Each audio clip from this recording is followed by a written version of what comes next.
Hello, everyone. This is Movie Reviews for Life, and I am going to start reviewing the Teenage Mutant Ninja Turtles films. So obviously this is for part one. Before I continue, I hope Rambo Raff is listening. He's now Rambo Raff for Life. He does some great reviews and is pretty good with rants and stuff like that. He actually created some pretty interesting commentaries for these films for his last page. So I'm hoping that one day he puts those back up, as well as his own reviews. Some interesting facts. I'm not gonna get all the facts down like when I'm doing these reviews because he's a hardcore fan. I'm a big fan, but he's a hardcore fan. I think even for the comics too. So definitely check his stuff out. If he puts it up, then I'll definitely probably attach some links or something to to these videos corresponding with his reviews. um but yeah, first I'm going to go with the 1990 adaptation, distributed by New Line Cinema and Golden Harvest. It was the first. Obviously it's the first film. It's pretty, from what I understand, it's pretty close to the comic story, the original Image or Mirage comics, that Kevin Eastman and Peter Laird created. And it's based on issues number 1, 10, and 11 from, I guess, the original stories, and Raphael number 1, as well as the Return to New York storyline. Jim Henson is in charge of the puppeteers, and I actually think he does very well with this. He's also the one that does for part 2. Jim Henson obviously is most famous for doing puppet, the Muppets, the puppeteer work for Sesame Street, Labyrinth, Dark Crystal, and other films like that. The music, which is pretty catchy. It's kind of like din din din din din din. It's like it's by John Du Perez. The music's done by him, and the film's directed by Steve Barron. I'm not gonna get into the casting because there's actors in the suits and then there's actors doing the voice, so it gets like overbuilt. I will say though that Judith Hoag plays a pretty decent April. It's different from the way that Paige Turco plays it in the second and third film. She's more she's more confident in those films, whereas here she's more the damsel in distress. Elias Koteas, or Koteas, or whatever you pronounce his last name, he's incredible as Casey Jones. It's a real shame that, in the sequels, they don't use him as much, at least in the second and third film. But he's incredible, in this film. He's definitely, to me, he's been stereotyped to me.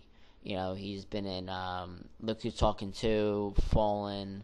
He's done some other incredible movies, but this is the role that I know him from. Every time I see him, I'm like, there goes Casey Jones. You know what I mean? So, yeah, the styling of the film is really dark. I was reading up on the films before I did this review, and this film was mostly shot in North Carolina, but they did do some shots in New York.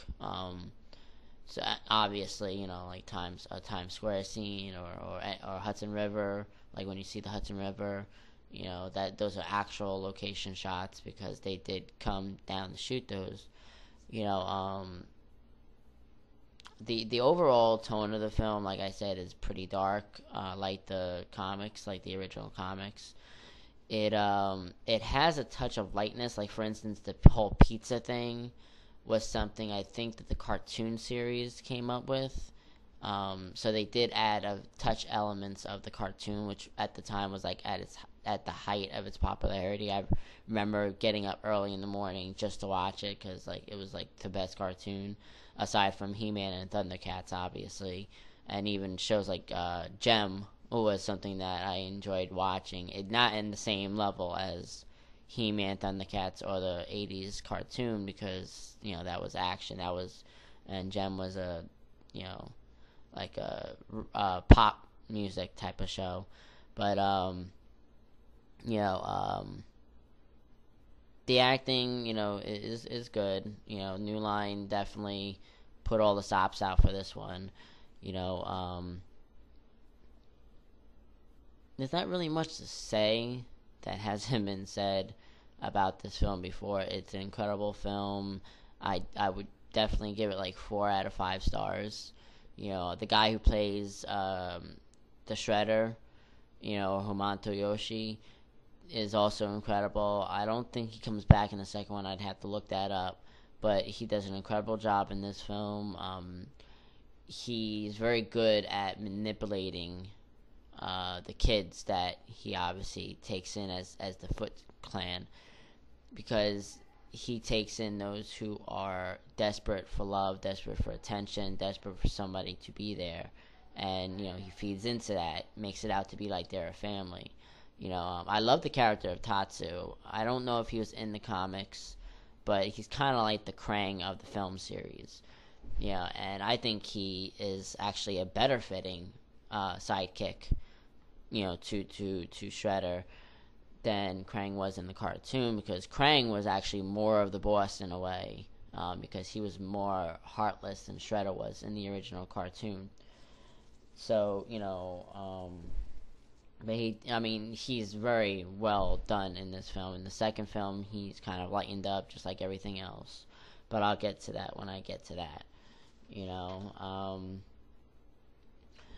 The thing I am disappointed with is how the distribution companies have distributed the DVD. Like here in America, I think it's distributed by New Line Cinema, or now Warner Brothers, obviously.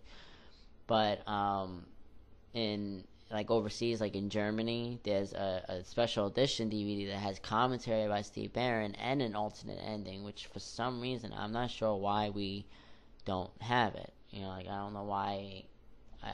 Maybe there's the distribution rights. 20th Century Fox owns the distribution rights to, I think, that these the first 3 films, and so it's hard to understand the whole distribution rights thing unless you're actually working for companies. Like Friday the 13th is owned by Warner Brothers. Distribution wise, Paramount owns it here. At least the first 8 films. And I would like to get my hands on that. Obviously, I don't have a Region 0 or Region Free DVD player. I would, I gotta try to purchase one so I can get that, because I would love to get it.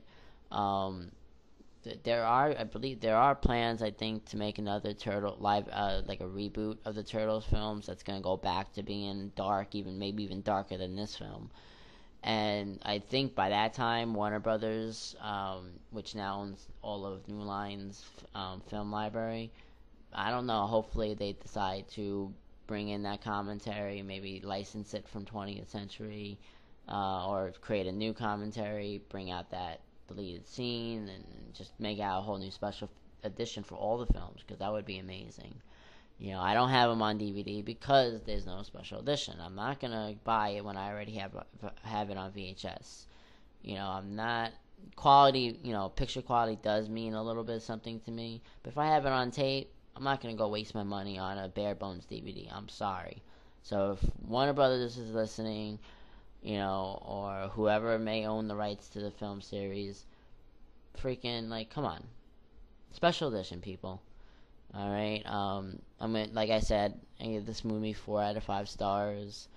There's not really much I can say about the film that has been said. Like I said, if Rambo Raff can put up, the reviews again, then, you'll get a much more detailed review of everything that's good, because I love it all. Like, I would put 5 out of 5 stars. If it wasn't for just small little details, which aren't even big enough to mention. It's definitely a nostalgia to have the lightness that it does have. But I would love to see what would happen if it was completely like the Mirage comics. But I'm going to go for now. Stay tuned for part 2 of my 5-part review.